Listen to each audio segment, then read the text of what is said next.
गर्दाखेरि जाने खायो त्यही मोरीको मायाले जाने खायो त्यही मोरीको मायाले जिस्काउँछ आज आफ्नै छायाले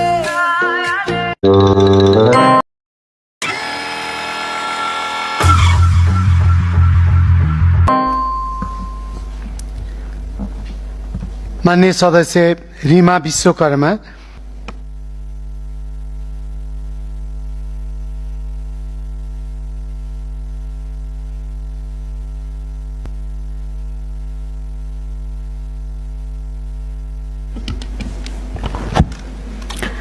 सम्मानीय सभामुख महोदय, आजको विश्व भनेको सैन्य सामर्थ्य र आर्थिक सबलताले मात्र होइन, सांस्कृतिक परम्परा सभ्यताले डोराइरहेको विश्व हो। विश्वको मानचित्रमा नेपाल भूगोलका हिसाबले एउटा सानो सानो जस्तो देश देखिए तापनि जब सांस्कृतिक सम्पदाका कुरा आउँछन्, प्राकृतिक विविधताका कुरा आउँछन्, हामी एकदमै समृद्ध राष्ट्र छौं। यी सबैलाई अब अन्तर्राष्ट्रिय बजारमा चिनाउने, बजारीकरण गर्ने भन्दै गर्दाखेरि उत्पादनको ब्रान्ड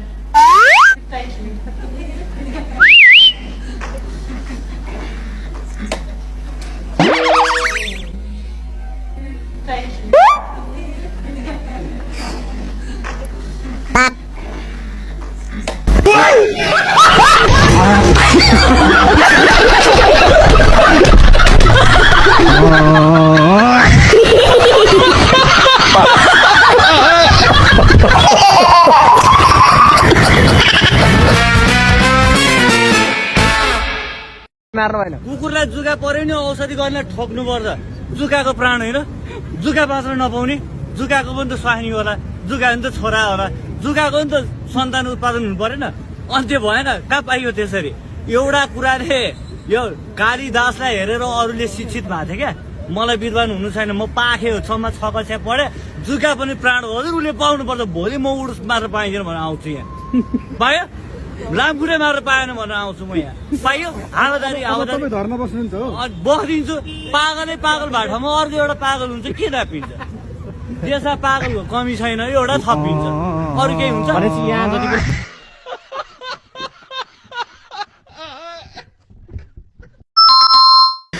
भारतले नेपालको जग्गा मात्र होइन, नेपालले पनि भारतको जग्गा धेरै ठाउँमा मिचेको रहेछ।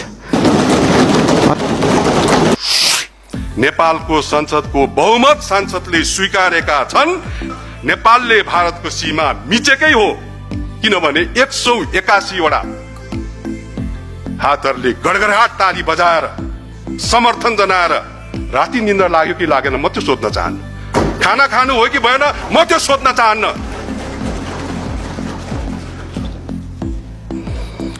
तर यति भन्छु, त्यो बहुमत संसदले स्वीकारेका गडगड तालीले समर्थन जनाएको त्यो कुरो के थियो भन्दाखेरि नेपालले भारतको सीमा मिचेकै हो, किनकि मिचेको होइन भन्ने संख्या त संसदमा अल्पमतमा छ। सभामुख महोदय, बहुमत संसदले त्यो स्वीकारेको लज्जास्पद दृश्य, साँच्चै नै लज्जास्पद दृश्य थियो त्यो, झल जति सम्झिन्छु। सभामुख महोदय, म त्यो दिन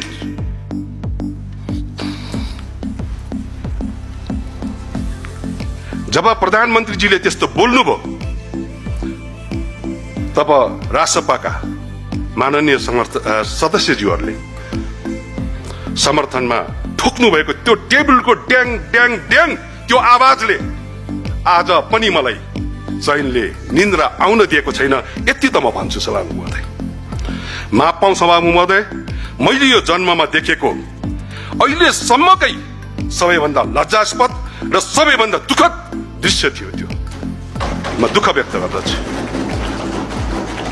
त्यो दिन मैले सम्झिए सभामुख महोदय, जननायक बीपी कोइरालाले प्रधानमन्त्री छँदा समीक्षा दैनिकका सम्पादक मदनमणि दीक्षितलाई बोलाएर भन्नुभएको वाक्य, धेरैले यो नाम सुन्नुभएको छ। मसँग संसदमा 2/3 छ, मसँग संसदमा 2/3 छ, मेरो कमजोरी केलाउन प्रतिपक्षको स्वर दोहोरो सुनिएको छैन, त्यसैले मबाट गलत काम हुन नदिन तपाईले आफ्नो पत्रिकाबाट मेरो गल्ती कमजोरी एक एक केलाएर लेखिदिनुस् है। बीपीले मदनमणि दीक्षितज्यूलाई बोलाएर भन्नुभएको शब्द हो है मैले यो ऐतिहासिक शब्द हो बीपीले आफ्नै पार्टीका सांसदहरूलाई पनि प्रेरित गरिरहनु भयो र भन्नुभयो तिमी पार्टीको सांसद मात्रै होइन जनताको पनि सांसद हौ तिमीले अन्तर्आत्माको आवाज सुन्न र जीवन्त आवाज उठाउन बन्द गरेको दिन बुझ्नु तिमीसँग सास फेरिरहेको तर निर्जीव शरीर मात्र बाँकी छ अरू केही बाँकी छैन यही भन्नुभएको थियो बीपी कोइरालाले म यो कसैका प्रति लक्षित गर्दिन आफैले मम गरौं आफैले मम गरौं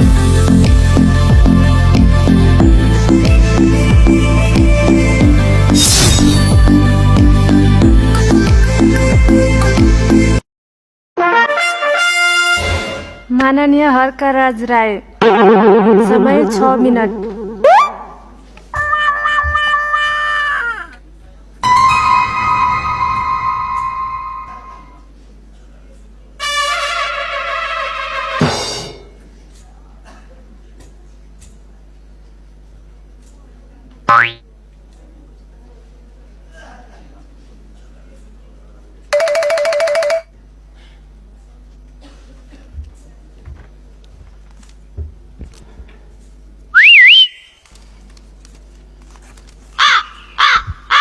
सम्माननीय सभामुख महोदय माननीय सांसदज्यूहरू हेलो आदरणीय खाली कुर्सीज्यूहरू आदरणीय खाली कुर्सीज्यूहरू